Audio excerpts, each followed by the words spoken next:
अस्सलामुअलैकुम। Welcome to HSE Urdu academy. आज की वीडियो में हम बात करने वाले हैं बेसिक इलेक्ट्रिकल सेफ्टी के बारे में। अगर आप कंस्ट्रक्शन साइट, फैक्ट्री या किसी भी वर्क प्लेस पर काम करते हैं तो इलेक्ट्रिकल सेफ्टी का नॉलेज होना बहुत ज़रूरी है, क्योंकि एक छोटी सी गलती सीरियस इंजरी या डेथ का सबब बन सकती है। What is electrical safety?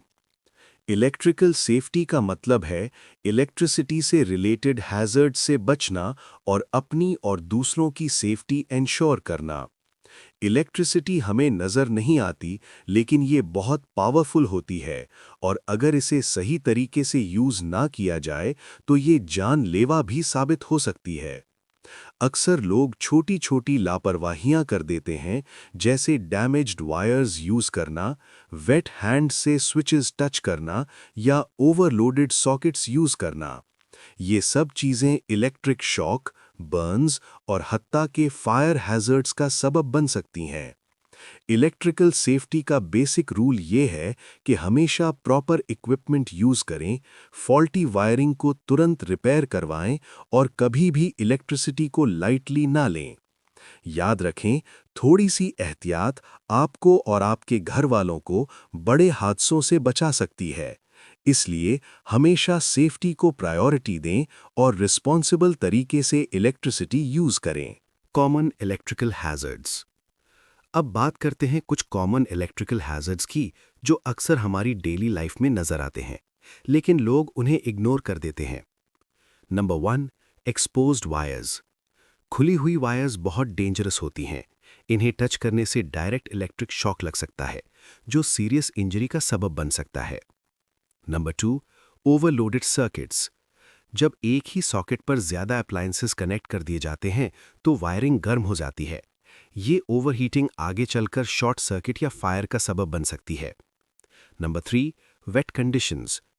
पानी और इलेक्ट्रिसिटी का कॉम्बिनेशन बहुत डेंजरस होता है। वेट हैंड्स से स्विचेस यूज करना या पानी के पास इलेक्ट्रिकल डिवाइसेस चलाना शॉक का रिस्क बढ़ा देता है।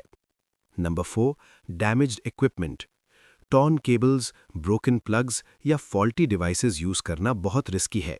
ऐसे इक्विपमेंट से ना सिर्फ शॉक लग सकता है, बल्कि ये फायर हैजर्ड भी क्रिएट करते हैं। Number 5, improper grounding. अगर इलेक्ट्रिकल सिस्टम प्रॉपरली ग्राउंडेड ना हो तो फॉल्ट की सिचुएशन में करंट सेफ तरीके से डिस्चार्ज नहीं होता, जिससे इंसान को शॉक लग सकता है। इन हैजर्ड्स को समझना और इनसे बचना बहुत ज़रूरी है, क्योंकि छोटी सी लापरवाही भी बड़े हादसे का सबब बन सकती है। Types of electrical injuries. Electrical hazards सिर्फ छोटी मोटी प्रॉब्लम्स नहीं होते, बल्कि ये डिफरेंट टाइप्स की सीरियस इंजरीज का सबब बन सकते हैं। इन इंजरीज को समझना बहुत ज़रूरी है ताकि हम अपनी सेफ्टी को बेहतर बना सकें। Electric shock. सबसे कॉमन इंजरी इलेक्ट्रिक शॉक है, जो उस वक्त होता है जब करंट बॉडी के थ्रू गुजर जाता है। इसकी इंटेंसिटी करंट की स्ट्रेंथ पर डिपेंड करती है। कभी ये हल्का झटका होता है, लेकिन सिवियर केसेस में ये हार्ट फेलियर या मसल डैमेज तक का सबब बन सकता है। बर्न्स। इलेक्ट्रिकल बर्न्स सिर्फ स्किन तक लिमिटेड नहीं होते, बल्कि ये अंदर तक टिश्यूज को डैमेज कर सकते हैं। ये बर्न्स बहुत डेंजरस होते हैं, क्योंकि कभी-कभी बाहर से छोटे लगते हैं, लेकिन अंदर से ज्यादा नुकसान कर चुके होते हैं। Fire accidents. शॉर्ट सर्किट या फॉल्टी वायरिंग की वजह से आग लग सकती है। इलेक्ट्रिकल फायर्स तेजी से फैलती हैं और घर, ऑफिस या फैक्ट्री में बड़े नुकसान का सबब बन सकती हैं। इसलिए प्रॉपर वायरिंग और सेफ्टी डिवाइसेस का यूज बहुत जरूरी है। Arc flash. ये बहुत पावरफुल इलेक्ट्रिकल एक्सप्लोजन होता है जो हाई टेम्परेचर और इंटेंस लाइट प्रोड्यूस करता है। ये ना सिर्फ बर्न्स का सबब बनता है, बल्कि आईसाइट डैमेज और सिवियर इंजरीज भी दे सकता है। इन तमाम इंजरीज से बचने के लिए हमेशा सेफ्टी रूल्स फॉलो करें, प्रॉपर इक्विपमेंट यूज करें और इलेक्ट्रिसिटी के साथ हमेशा एहतियात बरतें। Safety precautions. अब आते हैं सबसे इम्पॉर्टेंट पार्ट पर, जो है इलेक्ट्रिकल सेफ्टी प्रिकॉशंस। अगर हम इन बेसिक सेफ्टी रूल्स को फॉलो करें तो हम बहुत से एक्सीडेंट्स को आसानी से अवॉइड कर सकते हैं। 1. हमेशा PPE यूज करें। पर्सनल प्रोटेक्टिव इक्विपमेंट जैसे इंसुलेटेड ग्लव्स, सेफ्टी शूज और प्रोटेक्टिव गियर का यूज बहुत जरूरी है। ये आपको डायरेक्ट कांटेक्ट से बचाता है और शॉक का रिस्क कम करता है। 2. कभी भी वेट हैंड से इलेक्ट्रिकल डिवाइस टच ना करें। पानी इलेक्ट्रिसिटी का अच्छा कंडक्टर है, इसलिए गीले हाथों से स्विचेस या अप्लायंसेस को टच करना बहुत डेंजरस हो सकता है। हमेशा ड्राई हैंड्स का यूज करें। 3. डैमेज्ड केबल्स यूज ना करें। टोन वायर्स या ब्रोकन प्लग्स को इग्नोर ना करें। ऐसे केबल्स से करंट लीक हो सकता है जो शॉक या फायर का सबब बन सकता है। हमेशा फॉल्टी इक्विपमेंट को रिप्लेस या रिपेयर करवाएं। 4. इलेक्ट्रिकल वर्क से पहले पावर सप्लाई को ऑफ करें। किसी भी इलेक्ट्रिकल काम से पहले मेन पावर सप्लाई को ऑफ करना बहुत जरूरी है। ये एक सिंपल स्टेप है जो आपकी जान बचा सकता है। 5. सिर्फ ट्रेन्ड पर्सन ही इलेक्ट्रिकल वर्क करें। इलेक्ट्रिकल सिस्टम्स कॉम्प्लेक्स होते हैं, इसलिए उन्हें सिर्फ ट्रेन्ड और क्वालिफाइड लोग ही हैंडल करें। अनट्रेन्ड पर्सन के लिए ये बहुत रिस्की हो सकता है। 6. प्रॉपर इंसुलेशन और ग्राउंडिंग इंश्योर करें।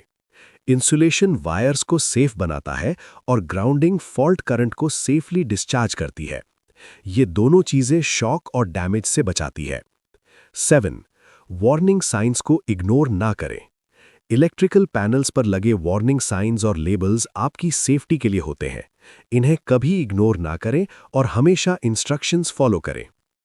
अगर हम इन सेफ्टी प्रिकॉशंस को अपनी डेली लाइफ का हिस्सा बना लें, तो हम अपने आप को और दूसरों को सीरियस इलेक्ट्रिकल हैजर्ड से महफूज रख सकते हैं। वर्क प्लेस पर इलेक्ट्रिकल सेफ्टी बहुत ज़रूरी होती है, क्योंकि यहाँ पर हैवी इक्विपमेंट और मल्टीपल इलेक्ट्रिकल सिस्टम्स एक साथ यूज़ होते हैं। अगर प्रॉपर सेफ्टी मेजर्स फॉलो ना किए जाएं, तो छोटी सी गलती भी बड़े एक्सीडेंट का सबब बन सकती है। इसलिए हमेशा रिस्पॉन्सिबल और अलर्ट रहना बहुत ज़रूरी है। रेगुलर इंस्पेक्शन करें। वर्क प्लेस पर इलेक्ट्रिकल सिस्टम्स की रेगुलर इंस्पेक्शन करना बहुत इंपॉर्टेंट है। वायर्स, स्विचेस और इक्विपमेंट को टाइम टू टाइम चेक करें, ताकि किसी भी फॉल्ट को पहले ही आइडेंटिफाई करके फिक्स किया जा सके। इक्विपमेंट को मेंटेन करें। हर इलेक्ट्रिकल इक्विपमेंट की प्रॉपर मेंटेनेंस ज़रूरी है।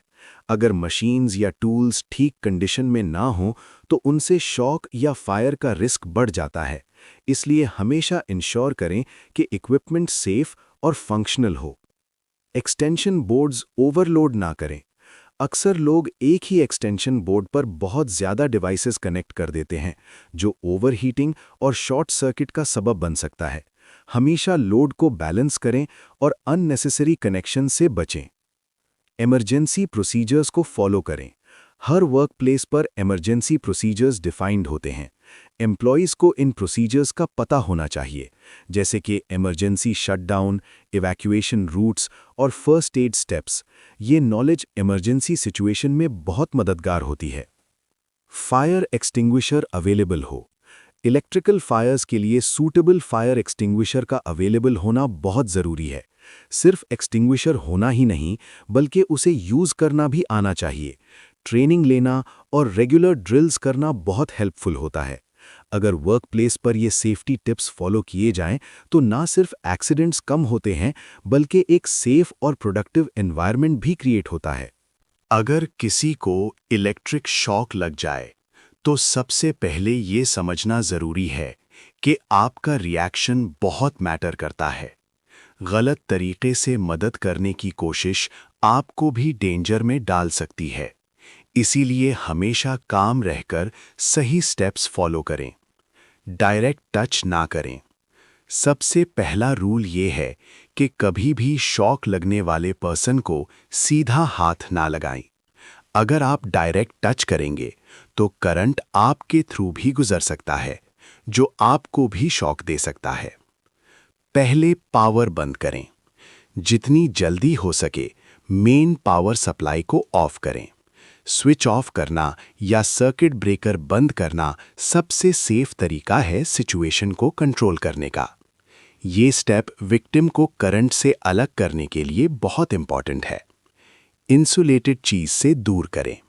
अगर पावर तुरंत बंद करना पॉसिबल ना हो तो किसी इंसुलेटेड चीज़ जैसे वुडन स्टिक, प्लास्टिक ऑब्जेक्ट या ड्राई कपड़े की मदद से विक्टिम को करंट सोर्स से दूर करें। कभी भी मेटल या वेट चीज़ का यूज़ ना करें। इमरजेंसी हेल्प कॉल करें। सिचुएशन कंट्रोल करने के बाद फौरन इमरजेंसी सर्विसेज को कॉल करें। अगर विक्टिम अनकॉन्शियस हो, ब्रीदिंग ना कर रहा हो या सीरियस कंडीशन में हो तो ट्रेंड होने की सूरत में सीपीआर देने की कोशिश करें जब तक हेल्प ना आ जाए। याद रखें, इमरजेंसी सिचुएशन में जल्दी और सही डिसीजन लेना जान बचा सकता है। इसीलिए हमेशा इलेक्ट्रिकल सेफ्टी के साथ साथ इमरजेंसी रिस्पांस की नॉलेज भी ज़रूर रखें। हमारे चैनल HSE उर्दू अकेडमी को सब्सक्राइब करें और बेल आइकन प्रेस करें ताकि HSE सेफ्टी ऑफिसर कोर्स और प्रैक्टिकल सेफ्टी नॉलेज से रिलेटेड हर नई वीडियो आप सबसे पहले देख सकें। याद रखिए, सही मालूमात सिर्फ करियर ही नहीं, जिंदगियां भी बचाती है।